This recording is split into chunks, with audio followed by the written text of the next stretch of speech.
سورہ ہود سورت نمبر 11۔ شروع کرتا ہوں میں اللہ کے نام سے جو نہایت مہربان بڑا رحم والا ہے۔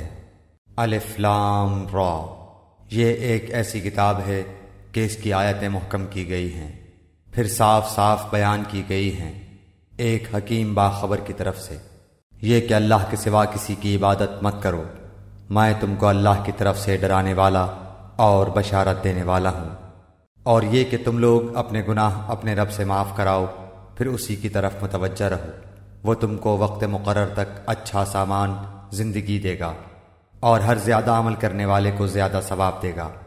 اور اگر تم لوگ اعراض کرتے رہے تو مجھ کو تمہارے لیے ایک بڑے دن کے عذاب کا اندیشہ ہے۔ تم کو اللہ ہی کے پاس جانا ہے اور وہ ہر شے پر پوری قدرت رکھتا ہے۔ یاد رکھو، وہ لوگ اپنے سینوں کو دوہرا کیے دیتے ہیں تاکہ اپنی باتیں اللہ سے چھپا سکیں۔ یاد رکھو کہ وہ لوگ جس وقت اپنے کپڑے لپیٹتے ہیں وہ اس وقت بھی سب جانتا ہے، جو کچھ چھپاتے ہیں اور جو کچھ وہ ظاہر کرتے ہیں۔ بالیقین وہ دلوں کے اندر کی باتیں جانتا ہے۔ زمین پر چلنے پھرنے والے جتنے جاندار ہیں سب کی روزیاں اللہ تعالیٰ پر ہیں، وہی ان کے رہنے سہنے کی جگہ کو جانتا ہے اور ان کے سونپے جانے کی جگہ کو بھی۔ سب کچھ واضح کتاب میں موجود ہے۔ اللہ ہی وہ ہے جس نے 6 دن میں آسمان و زمین کو پیدا کیا اور اس کا عرش پانی پر تھا، تاکہ وہ تمہیں آزمائے کہ تم میں سے اچھے عمل والا کون ہے۔ اگر آپ ان سے کہیں کہ تم لوگ مرنے کے بعد اٹھا کھڑے کیے جاؤ گے تو کافر لوگ پلٹ کر جواب دیں گے کہ یہ تو نرا صاف صاف جادو ہی ہے۔ اور اگر ہم ان سے عذاب کو گنی چنی مدت تک کے لیے پیچھے ڈال دیں تو یہ ضرور پکار اٹھیں گے کہ عذاب کو کون سی چیز روکے ہوئے ہے۔ سنو، جس دن وہ ان کے پاس آئے گا پھر ان سے ٹلنے والا نہیں، پھر تو جس چیز کی ہنسی اڑا رہے تھے وہ انہیں گھیر لے گی۔ اگر ہم انسان کو اپنی کسی نعمت کا ذائقہ چکھا کر پھر اسے اس سے لے لیں تو وہ بہت سی نا امید اور بڑا ہی ناشکرا بن جاتا ہے، اور اگر ہم اسے کوئی نعمت چکھائیں اس سختی کے بعد جو اسے پہنچ چکی تھی تو وہ کہنے لگتا ہے کہ بس برائیاں مجھ سے جاتی رہیں۔ یقیناً وہ بڑا ہی اترانے والا شیخی خور ہے، سوائے ان کے جو صبر کرتے ہیں اور نیک کاموں میں لگے رہتے ہیں، انہی لوگوں کے لیے بخشش بھی ہے اور بہت بڑا نیک بدلہ بھی۔ پس شاید کہ آپ اس وحی کے کسی حصے کو چھوڑ دینے والے ہیں جو آپ کی طرف نازل کی جاتی ہے، اور اس سے آپ کا دل تنگ ہے، صرف ان کی اس بات پر کہ اس پر کوئی خزانہ کیوں نہیں اترا یا اس کے ساتھ کوئی فرشتہ ہی آتا۔ سن لیجئے، آپ تو صرف ڈرانے والے ہی ہیں اور ہر چیز کا ذمہ دار اللہ تعالی ہے۔ کیا یہ کہتے ہیں کہ اس قرآن کو اسی نے گھڑا ہے؟ جواب دیجئے کہ پھر تم بھی اس کے مثل 10 صورتیں گھڑی ہوئی لے آؤ، اور اللہ کے سوا جسے چاہو اپنے ساتھ بلا بھی لو اگر تم سچے ہو۔ پھر اگر وہ تمہاری اس بات کو قبول نہ کریں تو تم یقین سے جان لو کہ یہ قرآن اللہ کے علم کے ساتھ اتارا گیا ہے، اور یہ کہ اللہ کے سوا کوئی معبود نہیں۔ پس کیا تم مسلمان ہوتے ہو؟ جو شخص دنیا کی زندگی اور اس کی زینت پر فریفتہ ہوا چاہتا ہو، ہم ایسوں کو ان کے کل اعمال کا بدلہ یہیں بھرپور پہنچا دیتے ہیں، اور یہاں انہیں کوئی کمی نہیں کی جاتی۔ ہاں، یہی وہ لوگ ہیں جن کے لیے آخرت میں سوائے آگ کے اور کچھ نہیں، اور جو کچھ انہوں نے یہاں کیا ہوگا وہاں سب اکارت ہے، اور جو کچھ ان کے اعمال تھے سب برباد ہونے والے ہیں۔ کیا وہ شخص جو اپنے رب کے پاس کی دلیل پر ہو اور اس کے ساتھ اللہ کی طرف کا گواہ ہو اور اس سے پہلے موسیٰ کی کتاب گواہ ہو جو پیشوا اور رحمت ہے، اوروں کے برابر ہو سکتا ہے؟ یہی لوگ ہیں جو اس پر ایمان رکھتے ہیں، اور تمام فرقوں میں سے جو بھی اس کا منکر ہو اس کے آخری وعدے کی جگہ جہنم ہے۔ پس تو اس میں کسی قسم کے شبے میں نہ رہ، یقیناً یہ تیرے رب کی جانب سے سراسر برحق ہے، لیکن اکثر لوگ ایمان لانے والے نہیں ہوتے۔ اس سے بڑھ کر ظالم کون ہوگا جو اللہ پر جھوٹ باندھے؟ یہ لوگ اپنے پروردگار کے سامنے پیش کیے جائیں گے اور سارے گواہ کہیں گے کہ یہ وہ لوگ ہیں جنہوں نے اپنے پروردگار پر جھوٹ باندھا۔ خبردار ہو کہ اللہ کی لعنت ہے ظالموں پر۔ جو اللہ کی راہ سے روکتے ہیں اور اس میں کجی تلاش کر لیتے ہیں، یہی آخرت کے منکر ہیں۔ نہ یہ لوگ دنیا میں اللہ کو ہرا سکے اور نہ ان کا کوئی حمایتی اللہ کے سوا ہوا۔ ان کے لیے عذاب دگنا کیا جائے گا، نہ یہ سننے کی طاقت رکھتے تھے اور نہ یہ دیکھتے ہی تھے۔ یہی ہیں جنہوں نے اپنا نقصان آپ کر لیا اور وہ سب کچھ ان سے کھو گیا جو انہوں نے گھڑ رکھا تھا۔ بے شک یہی لوگ آخرت میں ضیاء کار ہوں گے۔ یقیناً جو لوگ ایمان لائے اور انہوں نے کام بھی نیک کیے اور اپنے پالنے والے کی طرف جھکتے رہے وہی جنت میں جانے والے ہیں جہاں وہ ہمیشہ ہی رہنے والے ہیں۔ ان دونوں فرقوں کی مثال اندھے بہرے اور دیکھنے سننے والے جیسی ہے۔ کیا یہ دونوں مثال میں برابر ہیں؟ کیا پھر بھی تم نصیحت حاصل نہیں کرتے؟ یقیناً ہم نے نوح علیہ السلام کو اس کی قوم کی طرف رسول بنا کر بھیجا کہ میں تمہیں صاف صاف ہوشیار کر دینے والا ہوں کہ تم صرف اللہ ہی کی عبادت کرو، مجھے تو تم پر دردناک دن کے عذاب کا خوف ہے۔ اس کی قوم کے کافروں کے سرداروں نے جواب دیا کہ ہم تو تجھے اپنے جیسا انسان ہی دیکھتے ہیں اور تیرے تابعداروں کو بھی ہم دیکھتے ہیں کہ یہ لوگ واضح طور پر سوائے نیچ لوگوں کے اور کوئی نہیں جو بے سوچے سمجھے تمہاری پیروی کر رہے ہیں۔ ہم تو تمہاری کسی قسم کے برتری اپنے اوپر نہیں دیکھ رہے بلکہ ہم تو تمہیں جھوٹا سمجھ رہے ہیں۔ نوح نے کہا، میری قوم والوں مجھے بتاؤ تو اگر میں اپنے رب کی طرف سے کسی دلیل پر ہوا اور مجھے اس نے اپنے پاس کی کوئی رحمت عطا کی ہو پھر وہ تمہاری نگاہوں میں نہ آئی تو کیا زبردستی میں اسے تمہارے گلے منڈ دوں حالانکہ تم اس سے بیزار ہو؟ میری قوم والو، میں تم سے اس پر کوئی مال نہیں مانگتا، میرا ثواب تو صرف اللہ تعالیٰ کے ہاں ہے، نہ میں ایمان والوں کو اپنے پاس سے نکال سکتا ہوں۔ انہیں اپنے رب سے ملنا ہے لیکن میں دیکھتا ہوں کہ تم لوگ جہالت کر رہے ہو۔ میری قوم کے لوگوں، اگر میں ان مومنوں کو اپنے پاس سے نکال دوں تو اللہ کے مقابلے میں میری مدد کون کر سکتا ہے؟ کیا تم کچھ بھی نصیحت نہیں پکڑتے؟ میں تم سے نہیں کہتا کہ میرے پاس اللہ کے خزانے ہیں، سنو، میں غیب کا علم بھی نہیں رکھتا، نہ میں یہ کہتا ہوں کہ میں کوئی فرشتہ ہوں، نہ میرا یہ قول ہے کہ جن پر تمہاری نگاہیں ذلت سے پڑ رہی ہیں انہیں اللہ تعالیٰ کوئی نعمت دے گا ہی نہیں، ان کے دل میں جو ہے اسے اللہ ہی خوب جانتا ہے۔ اگر میں ایسی بات کہوں تو یقیناً میرا شمار ظالموں میں ہو جائے گا۔ قوم کے لوگوں نے کہا، اے نوح، تو نے ہم سے بحث کر لی اور خوب بحث کر لی، اب تو جس چیز سے ہمیں دھمکا رہا ہے وہی ہمارے پاس لے آ اگر تو سچوں میں ہے۔ جواب دیا کہ اسے بھی اللہ تعالیٰ ہی لائے گا اگر وہ چاہے، اور ہاں تم اسے ہرانے والے نہیں ہو۔ تمہیں میری خیر خواہی کچھ بھی نفع نہیں دے سکتی، گو میں کتنی ہی تمہاری خیر خواہی کیوں نہ چاہوں، بشرطے کہ اللہ کا ارادہ تمہیں گمراہ کرنے کا ہو۔ وہی تم سب کا پروردگار ہے اور اسی کی طرف لوٹائے جاؤ گے۔ کیا یہ کہتے ہیں کہ اسے خود اسی نے گھڑ لیا ہے؟ تو جواب دے کہ اگر میں نے اسے گھڑ لیا ہو تو میرا گناہ مجھ پر ہے اور میں ان گناہوں سے بری ہوں جو تم کر رہے ہو۔ نوح کی طرف وحی بھیجی گئی کہ تیری قوم میں سے جو ایمان لا چکے ان کے سوا اور کوئی اب ایمان لائے گا ہی نہیں، پس تو ان کے کاموں پر غمگین نہ ہو، اور ایک کشتی ہماری آنکھوں کے سامنے اور ہماری وحی سے تیار کر، اور ظالموں کے بارے میں ہم سے کوئی بات چیت نہ کر، وہ پانی میں ڈبو دیے جانے والے ہیں۔ وہ نوح کشتی بنانے لگے، ان کی قوم کے جو سردار ان کے پاس سے گزرتے وہ ان کا مذاق اڑاتے، وہ کہتے اگر تم ہمارا مذاق اڑاتے ہو تو ہم بھی تم پر ایک دن ہنسیں گے جیسے تم ہم پر ہنستے ہو۔ تمہیں بہت جلد معلوم ہو جائے گا کہ کس پر عذاب آتا ہے جو اسے رسوا کرے اور اس پر ہمیشگی کی سزا اتر آئے۔ یہاں تک کہ جب ہمارا حکم آ پہنچا اور تنور ابلنے لگا، ہم نے کہا کہ اس کشتی میں ہر قسم کے جانداروں میں سے جوڑے یعنی 2 جانور، ایک نر اور ایک مادہ سوار کرا لے، اور اپنے گھر کے لوگوں کو بھی سوائے ان کے جن پر پہلے سے بات پڑ چکی ہے، اور سب ایمان والوں کو بھی، اس کے ساتھ ایمان لانے والے بہت ہی کم تھے۔ نوح علیہ السلام نے کہا، اس کشتی میں بیٹھ جاؤ، اللہ ہی کے نام سے اس کا چلنا اور ٹھہرنا ہے، یقیناً میرا رب بڑی بخشش اور بڑے رحم والا ہے۔ وہ کشتی انہیں پہاڑوں جیسی موجوں میں لے کر جا رہی تھی، اور نوح علیہ السلام نے اپنے لڑکے کو جو ایک کنارے پر تھا پکار کر کہا، اے میرے پیارے بچے، ہمارے ساتھ سوار ہو جا اور کافروں میں شامل نہ رہ۔ اس نے جواب دیا کہ میں تو کسی بڑے پہاڑ کی طرف پناہ میں آ جاؤں گا جو مجھے پانی سے بچا لے گا۔ نوح علیہ السلام نے کہا، آج اللہ کے امر سے بچانے والا کوئی نہیں، صرف وہی بچیں گے جن پر اللہ کا رحم ہوا۔ اسی وقت ان دونوں کے درمیان موج حائل ہو گئی اور وہ ڈوبنے والوں میں سے ہو گیا۔ فرما دیا گیا کہ اے زمین اپنے پانی کو نگل جا، اور اے آسمان بس کر تھم جا۔ اسی وقت پانی سکھا دیا گیا اور کام پورا کر دیا گیا، اور کشتی جودی نامی پہاڑ پر جا لگی، اور فرما دیا گیا کہ ظالم لوگوں پر لعنت نازل ہو۔ نوح علیہ السلام نے اپنے پروردگار کو پکارا اور کہا کہ میرے رب، میرا بیٹا تو میرے گھر والوں میں سے ہے، یقیناً تیرا وعدہ بالکل سچا ہے اور تو تمام حاکموں سے بہتر حاکم ہے۔ اللہ تعالیٰ نے فرمایا، اے نوح، یقیناً وہ تیرے گھرانے سے نہیں ہے، اس کے کام بالکل ہی ناشائستہ ہیں، تجھے ہرگز وہ چیز نہ مانگنی چاہیے جس کا تجھے مطلقاً علم نہ ہو۔ میں تجھے نصیحت کرتا ہوں کہ تو جاہلوں میں سے اپنا شمار کرانے سے باز رہ۔ نوح نے کہا، میرے پالنہار، میں تیری ہی پناہ چاہتا ہوں اس بات سے کہ تجھ سے وہ مانگوں جس کا مجھے علم ہی نہ ہو۔ اگر تو مجھے نہ بخشے گا اور تو مجھ پر رحم نہ فرمائے گا تو میں خسارہ پانے والوں میں ہو جاؤں گا۔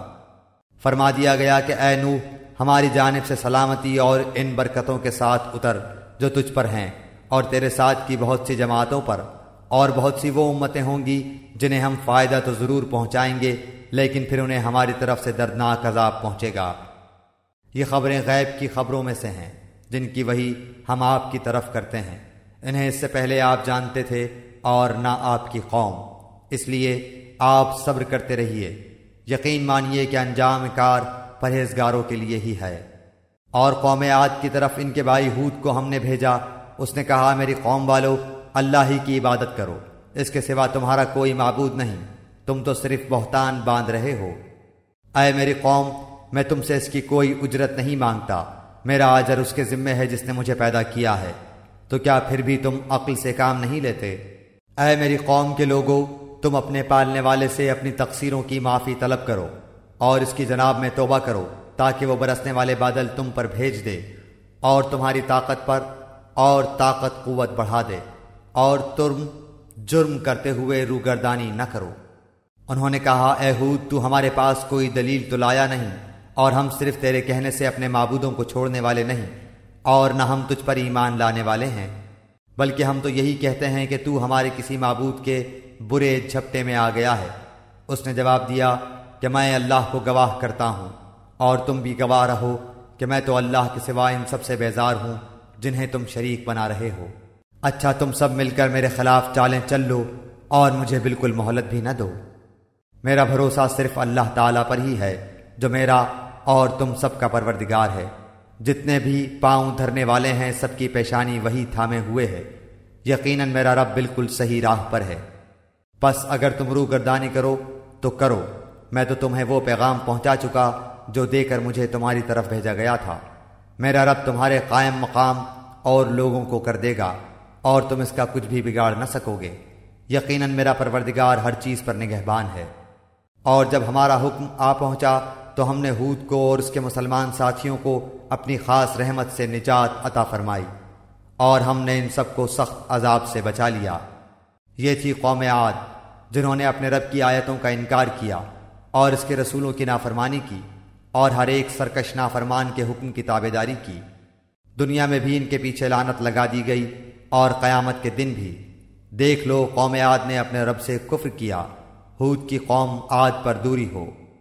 اور قوم سمود کی طرف ان کے بھائی صالح کو بھیجا، اس نے کہا کہ اے میری قوم، تم اللہ کی عبادت کرو، اس کے سوا تمہارا کوئی معبود نہیں، اسی نے تمہیں زمین سے پیدا کیا ہے اور اسی نے اس زمین میں تمہیں بسایا ہے، پس تم اس سے معافی طلب کرو اور اس کی طرف رجوع کرو، بے شک میرا رب قریب اور دعاؤں کا قبول کرنے والا ہے۔ انہوں نے کہا، اے صالح، اس سے پہلے تو ہم تجھ سے بہت کچھ امیدیں لگائے ہوئے تھے، کیا تو ہمیں ان کی عبادتوں سے روک رہا ہے جن کی عبادت ہمارے باپ دادا کرتے چلے آئے؟ ہمیں تو اس دین میں حیران کن شک ہے جس کی طرف تو ہمیں بلا رہا ہے۔ اس نے جواب دیا، کیا اے میری قوم کے لوگوں، ذرا بتاؤ تو، اگر میں اپنے رب کی طرف سے کسی مضبوط دلیل پر ہوا اور اس نے مجھے اپنے پاس کی رحمت عطا کی ہو، پھر اگر میں نے اس کی نافرمانی کر لی تو کون ہے جو اس کے مقابلے میں میری مدد کرے؟ تم تو میرا نقصان ہی بڑھا رہے ہو۔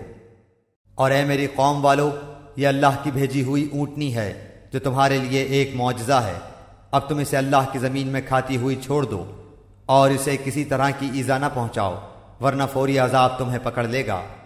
پھر بھی ان لوگوں نے اس اونٹنی کے پاؤں کاٹ ڈالے۔ اس پر صالح نے کہا کہ اچھا، تم اپنے گھروں میں 3 دن تک تو رہ سہ لو، یہ وعدہ جھوٹا نہیں ہے۔ پھر جب ہمارا فرمان آ پہنچا، ہم نے صالح کو اور ان پر ایمان لانے والوں کو اپنی رحمت سے اس سے بھی بچا لیا اور اس دن کی رسوائی سے بھی۔ یقیناً تیرا رب نہایت توانا اور غالب ہے۔ اور ظالموں کو بڑے زور کی چنگاڑ نے آ دبوچا، پھر تو وہ اپنے گھروں میں اوندھے پڑے ہوئے رہ گئے، ایسے کہ گویا وہ وہاں کبھی آباد ہی نہ تھے۔ آگاہ رہو کہ قوم سمود نے اپنے رب سے کفر کیا، سن لو ان سمودیوں پر پھٹکار ہے۔ اور ہمارے بھیجے ہوئے پیغامبر ابراہیم کے پاس خوشخبری لے کر پہنچے اور سلام کہا، انہوں نے بھی جواب سلام دیا، اور بغیر کسی تاخیر کے گائے کا بھنا ہوا بچڑا لے آئے۔ اب جو دیکھا کہ ان کے تو ہاتھ بھی اس کی طرف نہیں پہنچ رہے تو ان سے اجنبیت محسوس کر کے دل ہی دل میں ان سے خوف کرنے لگے۔ انہوں نے کہا، ڈرو نہیں، ہم تو قوم لوط کی طرف بھیجے ہوئے آئے ہیں۔ اس کی بیوی جو کھڑی ہوئی تھی وہ ہنس پڑی، تو ہم نے اسے اسحاق کی اور اسحاق کے پیچھے یعقوب کی خوشخبری دی۔ وہ کہنے لگی، ہائے میری کم بختی، میرے ہاں اولاد کیسے ہو سکتی ہے؟ میں خود بڑھیا اور یہ میرے خاوند بھی بہت بڑی عمر کے ہیں، یہ تو یقیناً بڑی عجیب بات ہے۔ فرشتوں نے کہا، کیا تو اللہ کی قدرت سے تعجب کر رہی ہے؟ تم پر اے اس گھر کے لوگوں اللہ کی رحمت اور اس کی برکتیں نازل ہوں، بے شک اللہ حمد و ثنا کا سزاوار اور بڑی شان والا ہے۔ جب ابراہیم کا ڈر خوف جاتا رہا اور اس سے بشارت بھی پہنچ چکی تو ہم سے قوم لوط کے بارے میں کہنے سننے لگے، یقیناً ابراہیم بہت تحمل والے، نرم دل اور اللہ کی جانب جھکنے والے تھے۔ اے ابراہیم، اس خیال کو چھوڑ دیجئے، آپ کے رب کا حکم آ پہنچا ہے اور ان پر نہ ٹالے جانے والا عذاب ضرور آنے والا ہے۔ جب ہمارے بھیجے ہوئے فرشتے لوط کے پاس پہنچے تو وہ ان کی وجہ سے بہت غمگین ہو گئے اور دل ہی دل میں کڑھنے لگے اور کہنے لگے کہ آج کا دن بڑی مصیبت کا دن ہے۔ اور اس کی قوم دوڑتی ہوئی اس کے پاس آ پہنچی، وہ تو پہلے ہی سے بدکاریوں میں مبتلا تھی۔ لوط علیہ السلام نے کہا، اے قوم کے لوگوں، یہ ہیں میری بیٹیاں جو تمہارے لیے بہت ہی پاکیزہ ہیں، اللہ سے ڈرو اور مجھے میرے مہمانوں کے بارے میں رسوا نہ کرو، کیا تم میں ایک بھی بھلا آدمی نہیں؟ انہوں نے جواب دیا کہ تو بخوبی جانتا ہے کہ ہم تو تیری بیٹیوں پر کوئی حق نہیں ہے اور تو ہماری اصلی چاہت سے بخوبی واقف ہے۔ لوط علیہ السلام نے کہا، کاش کہ مجھ میں تم سے مقابلہ کرنے کی قوت ہوتی یا میں کسی زبردست کا آسرا پکڑ پاتا۔ اب فرشتوں نے کہا، اے لوط، ہم تیرے پروردگار کے بھیجے ہوئے ہیں، ناممکن ہے کہ یہ تجھ تک پہنچ جائیں، پس تو اپنے گھر والوں کو لے کر کچھ رات رہے نکل کھڑا ہو۔ تم میں سے کسی کو مڑ کر بھی نہ دیکھنا چاہیے بجز تیری بیوی کے، اس لیے کہ اسے بھی وہی پہنچنے والا ہے جو ان سب کو پہنچے گا۔ یقیناً ان کے وعدے کا وقت صبح کا ہے، کیا صبح بالکل قریب نہیں؟ پھر جب ہمارا حکم آ پہنچا، ہم نے اس بستی کو زیر و زبر کر دیا، اوپر کا حصے نیچے کر دیا اور ان پر کنکریلے پتھر برسائے جو تہ بتہ تھے، تیرے رب کی طرف سے نشاندار تھے اور وہ ان ظالموں سے کچھ بھی دور نہ تھے۔ اور ہم نے مدین والوں کی طرف ان کے بھائی شعیب کو بھیجا، اس نے کہا، اے میری قوم، اللہ کی عبادت کرو، اس کے سوا تمہارا کوئی معبود نہیں، اور تم ناپ تول میں بھی کمی نہ کرو، میں تو تمہیں آسودہ حال دیکھ رہا ہوں اور مجھے تم پر گھیرنے والے دن کے عذاب کا خوف بھی ہے۔ اے میری قوم، ناپ تول انصاف کے ساتھ پوری کرو، لوگوں کو ان کی چیزیں کم نہ دو اور زمین میں فساد اور خرابی نہ مچاؤ۔ اللہ تعالیٰ کا حلال کیا ہوا جو بچ رہے تمہارے لیے بہت ہی بہتر ہے اگر تم ایمان والے ہو، میں تم پر کچھ نگہبان اور داروغہ نہیں ہوں۔ انہوں نے جواب دیا کہ اے شعیب، کیا تیری صلاۃ تجھے یہی حکم دیتی ہے کہ ہم اپنے باپ دادوں کے معبودوں کو چھوڑ دیں اور ہم اپنے مالوں میں جو کچھ چاہیں اس کا کرنا بھی چھوڑ دیں؟ تو بڑا ہی باوقار اور نیک چلن آدمی ہے۔ کہا، اے میری قوم، دیکھو تو اگر میں اپنے رب کی طرف سے روشن دلیل لیے ہوئے ہوں اور اس نے مجھے اپنے پاس سے بہترین روزی دے رکھی ہے، میرا یہ ارادہ بالکل نہیں کہ تمہارا خلاف کر کے خود اس چیز کی طرف جھک جاؤں جس سے تمہیں روک رہا ہوں۔ میرا ارادہ تو اپنی طاقت بھر اصلاح کرنے کا ہی ہے، میری توفیق اللہ ہی کی مدد سے ہے، اسی پر میرا بھروسہ ہے اور اسی کی طرف میں رجوع کرتا ہوں۔ اور اے میری قوم کے لوگوں، کہیں ایسا نہ ہو کہ تم کو میری مخالفت ان عذابوں کا مستحق بنا دے جو قوم نوح اور قوم ہود اور قوم صالح کو پہنچے ہیں، اور قوم لوط تو تم سے کچھ دور نہیں۔ تم اپنے رب سے استغفار کرو اور اس کی طرف توبہ کرو، یقین مانو کہ میرا رب بڑی مہربانی والا اور بہت محبت کرنے والا ہے۔ انہوں نے کہا، اے شعیب، تیری اکثر باتیں تو ہماری سمجھ میں ہی نہیں آتی اور ہم تو تجھے اپنے اندر بہت کمزور پاتے ہیں، اگر تیرے قبیلے کا خیال نہ ہوتا تو ہم تو تجھے سنسار کر دیتے، اور ہم تجھے کوئی حیثیت والی ہستی نہیں گنتے۔ انہوں نے جواب دیا، کیا اے میری قوم کے لوگوں، کیا تمہارے نزدیک میرے قبیلے کے لوگ اللہ سے بھی زیادہ ذی عزت ہیں کہ تم نے اسے پس پشت ڈال دیا ہے؟ یقیناً میرا رب جو کچھ تم کر رہے ہو سب کو گھیرے ہوئے ہے۔ اے میری قوم کے لوگوں، اب تم اپنی جگہ عمل کیے جاؤ، میں بھی عمل کر رہا ہوں۔ تمہیں ان قریب معلوم ہو جائے گا کہ کس کے پاس وہ عذاب آتا ہے جو اسے رسوا کر دے، اور کون ہے جو جھوٹا ہے۔ تم انتظار کرو، میں بھی تمہارے ساتھ منتظر ہوں۔ جب ہمارا حکم عذاب آ پہنچا، ہم نے شعیب کو اور ان کے ساتھ تمام مومنوں کو اپنی خاص رحمت سے نجات بخشی، اور ظالموں کو سخت چنگھاڑ کے عذاب نے دھر دبوچا، جس سے وہ اپنے گھروں میں اوندھے پڑے ہوئے ہو گئے، گویا کہ وہ ان گھروں میں کبھی بسے ہی نہ تھے۔ آگاہ رہو، مدین کے لیے بھی ویسی ہی دوری جیسی دوری سمود کو ہوئی، اور یقیناً ہم نے ہی موسیٰ کو اپنی آیات اور روشن دلیلوں کے ساتھ بھیجا تھا فرعون اور اس کے سرداروں کی طرف۔ پھر بھی ان لوگوں نے فرعون کے احکام کی پیروی کی، اور فرعون کا کوئی حکم درست تھا ہی نہیں۔ وہ تو قیامت کے دن اپنی قوم کا پیش رو ہو کر ان سب کو دوزخ میں جا کھڑا کرے گا۔ وہ بہت ہی برا گھاٹ ہے جس پر لا کھڑے کیے جائیں گے۔ ان پر تو اس دنیا میں بھی لعنت چپکا دی گئی، اور قیامت کے دن بھی برا انعام ہے جو دیا گیا۔